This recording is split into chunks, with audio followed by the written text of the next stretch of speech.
información. En este mismo tema, presidente, hace unos días, quien fuera titular del Centro de Investigación y Seguridad Nacional, el CISEN, Guillermo Valdés, justo en el periodo de Felipe Calderón, escribió un artículo en Letras Libres donde decía que pues él no tenía conocimiento, no sabía supuestamente si Genaro García Luna es inocente o culpable de haber protegido al cártel de Sinaloa. Al respecto, presidente, preguntarle pues respecto de estas personas a las que ya les surge que fueron funcionarios y que además tenían entre sus responsabilidades proteger la seguridad nacional, en este caso generar inteligencia desde el aparato civil y además que tenían la encomienda específica de la principal política pública de Felipe Calderón de combatir supuestamente al crimen organizado. ¿En manos de quién estábamos entonces si no se enteraban que Genaro García Luna tenía estos nexos? Ahora les surge decir que no estaban enterados, pero hay otros que guardan silencio, que mejor prefieren agachar la cabeza, como es el caso de los exprocuradores generales de la República y también de los exdirectores del CISEN de aquella época, entre quienes están pues Eduardo Medina Mora, Marisela Morales, Arturo Chávez Chávez y también Domingo López Buitrón y Alejandro Poiré. ¿Qué opina de esto, presidente? Pues yo pienso que hay que esperar a que termine el juicio. Todavía está iniciando y se tiene que conocer la verdad. En el caso de Guillermo Valdés, yo tengo una mala opinión de él, no, o para decirlo más suave, no soy objetivo, porque él me consta participó en el fraude electoral del 2006. Tenían una empresa, le hacían encuestas y inflaban a Calderón.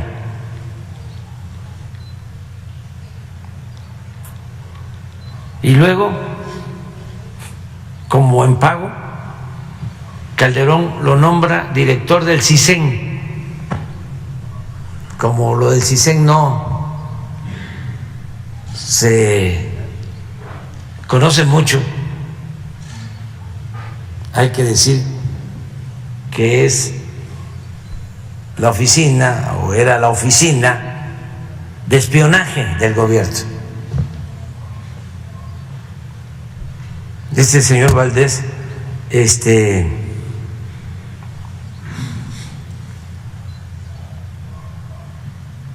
eso aparenta ser académico.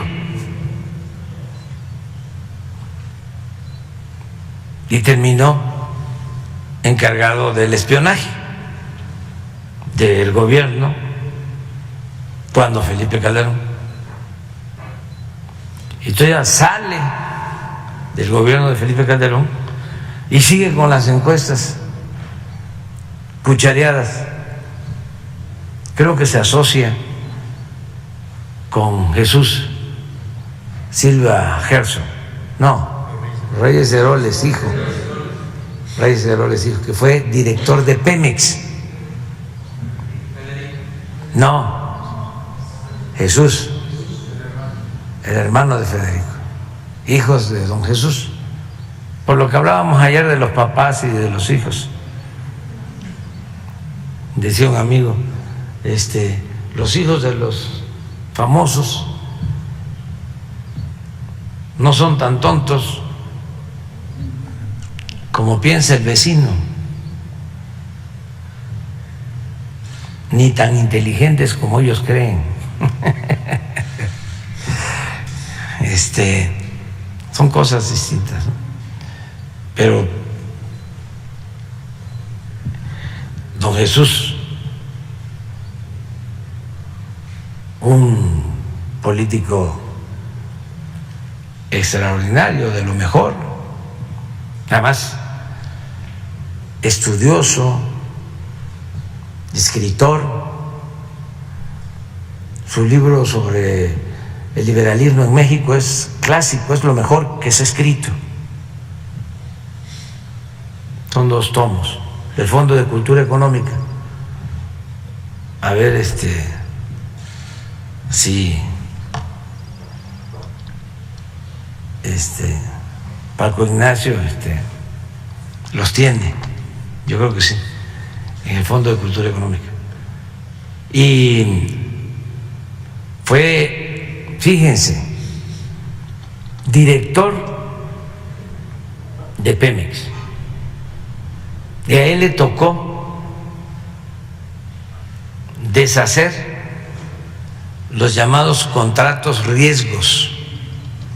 Después de la expropiación, cuando empieza a moderarse el movimiento revolucionario, empiezan los retrocesos, se toma un acuerdo de entregar a empresas extranjeras áreas para la explotación del petróleo. Se entrega prácticamente todo el Golfo de México, hasta Campeche. Eso se hace después del general Cárdenas. Por respeto no menciono al presidente que lo hizo. Y luego que se firmaron esos acuerdos riesgos, pues y se modificó la Constitución. Primero Ruiz Cortines volvió a establecer el dominio de la nación sobre el petróleo, don Adolfo Ruiz Cortines. Él estableció en el artículo 27 que en materia de petróleo no se permitían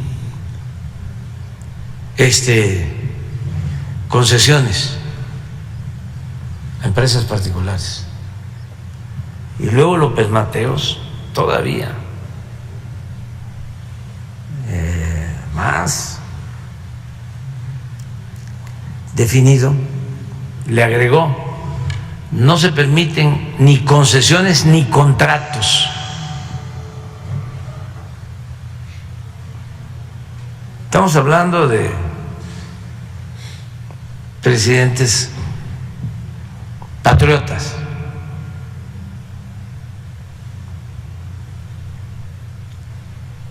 Y después de López Mateos viene Díaz Ordaz, y el director de Pemex era don Jesús Reyes Heroles. Y aún con todo lo autoritario de Díaz Ordaz, en ese sexenio se cancelan los contratos riesgos, y lo hace don Jesús Reyes Heroles. Pasa el tiempo y el hijo llega director de Pemex con Felipe Calderón y a impulsar la privatización del petróleo. En ese entonces es cuando se engañó de que iban a hacer una refinería y apenas hicieron una barda. Pero bueno, hay que esperar a ver qué va a suceder con este juicio. Y en el caso, por ejemplo, de estos exfuncionarios que tenían pues digamos, en sus manos garantizar la seguridad nacional de nuestro país y también pues que no hubiera mafia entre el gobierno y los cárteles de la droga, específicamente el cártel de Sinaloa, ¿no sería importante que la Fiscalía General de la República pues también los citara ya a declarar, sobre todo porque muchas de las cosas que se saben allá en Estados Unidos pues finalmente no se van a hacer públicas y pues todo depende también de los propios medios de comunicación que quieran informar y que no quieran informar, y ya sabemos que pues hay varios que sí recibían dinero de Genaro García Luna, igual que periodistas. Hay que esperarnos porque todavía está iniciando, repito, el juicio, y hay que ver también qué van a informar los de las agencias, porque yo recuerdo perfectamente cuando asesinan a uno de los que está ahora siendo mencionado, Beltrán Leiva, ¿sí? Algunos todavía se deben de acordar de eso, porque fue con Calderón y fue en Cuernavaca y llamó mucho la atención porque profanaron, vamos a decir, el cuerpo, lo llenaron de billetes de dólares el cuerpo, y una gran difusión en todos los medios.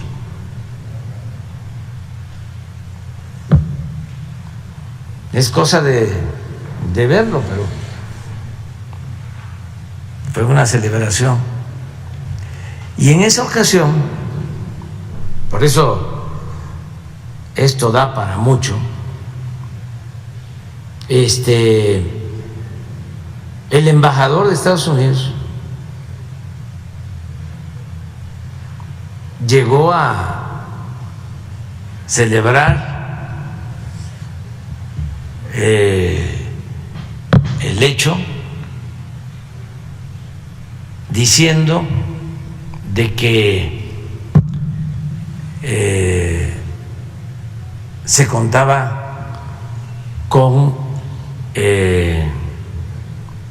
una muy buena cooperación con la Marina y que, a diferencia del Ejército, Estados Unidos confiaba solo en la Marina. Fíjense esa intromisión a la vida interna de nuestro país. Yo recuerdo que puse un mensaje en mi Face protestando por esa declaración,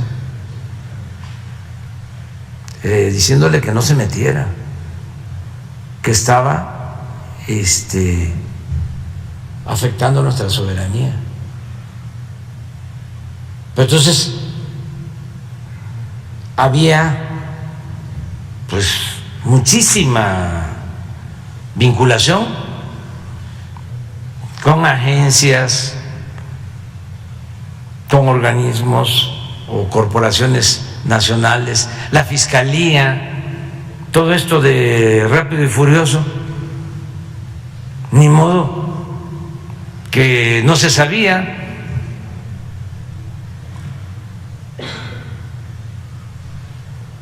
¿Por qué le dieron carpetazo al asunto en Estados Unidos? Hay que esperar a ver qué va a suceder con todo esto, pero es interesante. Y lo más interesante de todo, repito, es que no vuelvan a suceder estas cosas, porque es una vergüenza para nuestro país. Lo más importante es la no repetición Porque antes, y esto es parte también de la transformación, antes todo esto se veía normal y pensaban que eran intocables, que no se podía tocar al intocable.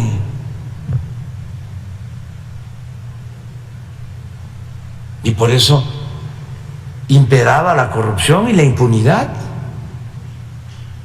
Entonces, todo esto es enseñanza para servidores públicos. Qué fácil, mi Ferrari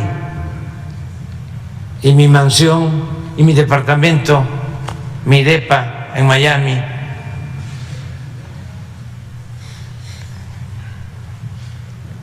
Y el aplauso y mi condecoración como el mejor policía.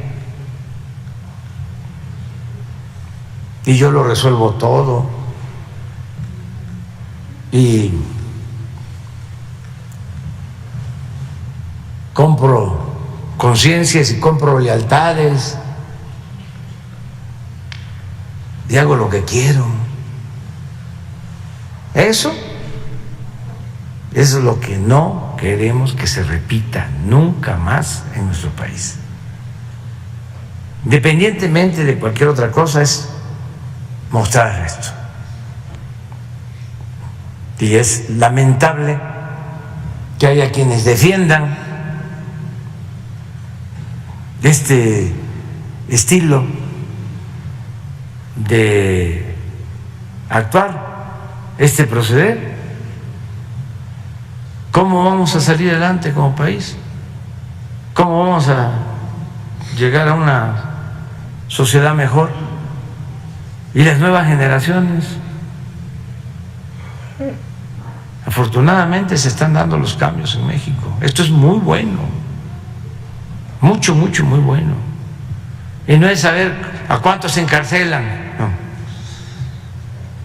Es que eran intocables, no perdían ni siquiera su respetabilidad, pero además era un estilo de vida. No seas tonto, imita a tu primo. ¿No ves que ya anda en una Cherokee? Y la Cherokee, apá.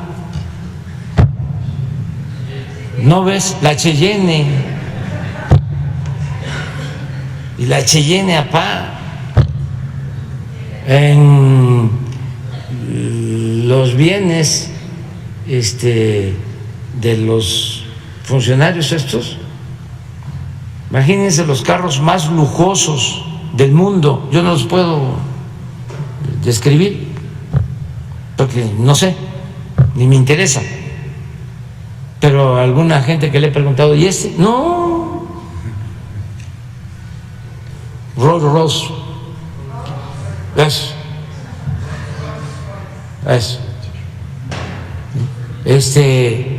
El otro, el Ferrari, todos los más lujosos. O sea, ese era el estilo de vida, la forma de vivir. No, en general. Entonces, y también aquí, bueno, si a mí me llega es el doctor, de repente lo veo que, doctor, y ese trajecito, ¿no? Y ya se fue a Acapulco, pero vive, ¿no? En Diamante, ¿no? ¿Cómo no me voy a dar cuenta? ¿Cómo no voy a saber? ¿Sí? Pero ese hombre es un profesional, un científico de primera, Premio Nacional de Ciencia y un hombre honesto.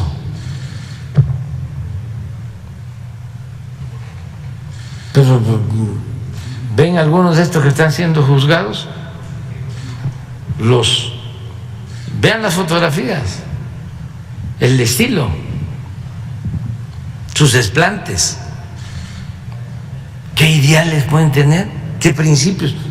Si hasta la gente que tiene ideales, que tiene principios, se atontan con el poder, porque el poder atonta a los inteligentes y a los tontos los vuelve locos. El poder es una tentación que solo se resiste si hay ideales, si hay principios y se está bien anclado.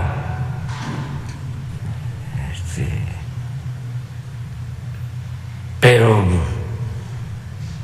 el que no tiene ideales, no tiene principios, el pragmático, el que está pensando en salir adelante sin escrúpulos morales de ninguna índole, triunfar, triunfar, triunfar, triunfar. ¿Y cuánto tienes, cuánto vales? Y como te ven, te tratan. Y no seas tonto, aprovecha. ¿Qué vas a estar pensando en los demás? Piensa en ti, piensa en tu familia. No se te va a volver a presentar esta oportunidad. Y hay que ir de compras y el reloj entre más lujoso. Yo me enteré en los tiempos de Calderón de que había un contratista de Pemex que regalaba relojes cuando lo del bicentenario, de $1 millón, un reloj, hechos a una empresa que tampoco me acuerdo ni me interesa saberlo, pero en serie, $1 millón, un reloj. Eso es pecado social. Y todavía van a la iglesia.